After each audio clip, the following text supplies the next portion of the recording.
आज मी बनवले एकदम मस्त तोंडात विरघळणारे असे मस्त गुलाबजाम. तर चला मग बनवूया.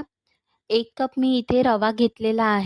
एकदम बारीकवाला रवा घेतला आहे. आता मी नॉनस्टिकची कढई घेतली आहे, त्यामध्ये टाकून दिलं आहे आणि यामध्ये 1 चम्मच तूप टाकलेलं आहे आणि याला 4 ते 5 मिनिटापर्यंत चांगलं शेकून घ्यायचं आहे. एकदम म्हणजे कच्चं जे राहते ना, ते निघून गेलं पाहिजे.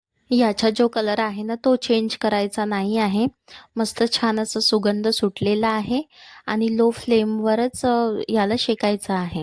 आता मी 1 कप इथे दूध घेतलं आहे. यामध्ये ॲड करील, थोडं-थोडं करून ॲड करायचं.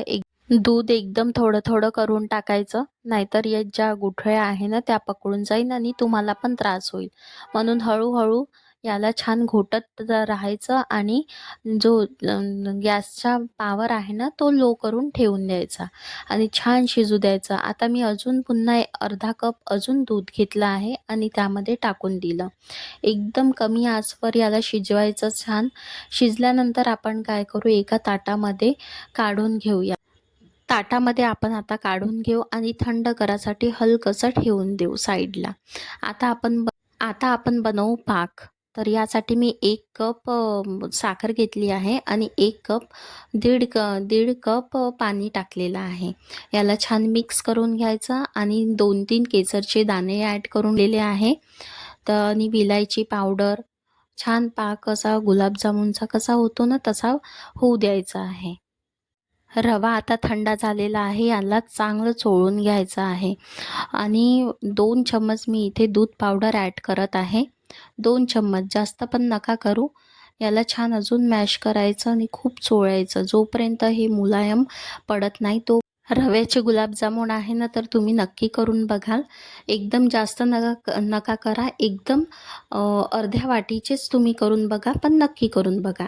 इथे चोळलेला आहे. आता मी गोळा तर रेडी केला आहे आणि गोल आकार नाही द्यायचा. जर गोल आकार द्याल तर शिजायला खूप त्रास होईल. म्हणून मी चपटे करून घेतले आहे गोळे. गरम तेलामध्ये टाकून द्यायचे आणि कमी जाळ ठेवायचा गॅसचा आणि याला आलटून-पलटून छान एकदम तुरंत खोरायचे नाही. तर थोडे होऊ द्यायचे याला.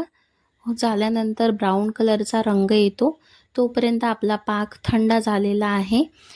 मुलं असो किंवा मोठे, घरच्यांना सगळ्यांना आवडते असे गुलाबजामुन. तुम्ही एकदा नक्की ट्राय करून बघा. गुलाबजामुनचा जो कलर आहे ना, चांगला ब्राऊन कलरचा होऊ द्यायचा आहे. एकदम कमी जाळवरच तळायचे आहे, नाहीतर आतून कच्चे राहतात जर मोठ्या पॉवरवर तुम्ही तळले तर. तर आता आलटून-पलटून घ्यायचे आणि एका प्लेटमध्ये मी काढले आहे आणि पाकामध्ये ॲड करून टाकायचे. तुम्ही बघू शकता किती छान कलर आलेला आहे. तर 1 कप सुजीपासून मी खूप सारे गुलाबजामुन बनवले आहे. तर चला पाकामध्ये टाकूया आणि छान याला थंडा पाक होऊ द्यायचा आणि गुलाबजामुन टाकले ना, त्याच्या वरतून आपण पाक टाकू. आता आपण काय करू, याला छान मुरू देऊ. 2 ते 3 तास मी खूप सारे गुलाबजामुन बनवले आणि 2 ते 3 तास झाले आहे. चांगले मुरलेले आहे. एकदम आतमध्ये पाक गेलेला आहे. यावर मी पिस्ता वगैरे केसर टाकून थोडंसं डेकोरेट केलेलं आहे. खूप छान असे दिसतात आणि खायला पण खूप छान वाटतात. तुम्हाला आवडले असेल तर मला कमेंट करून सांगा कसे झाले आहे तर. आणि माझ्या व्हिडिओला लाईक, शेअर आणि सबस्क्राईब नक्की करा. तोपर्यंत बाय.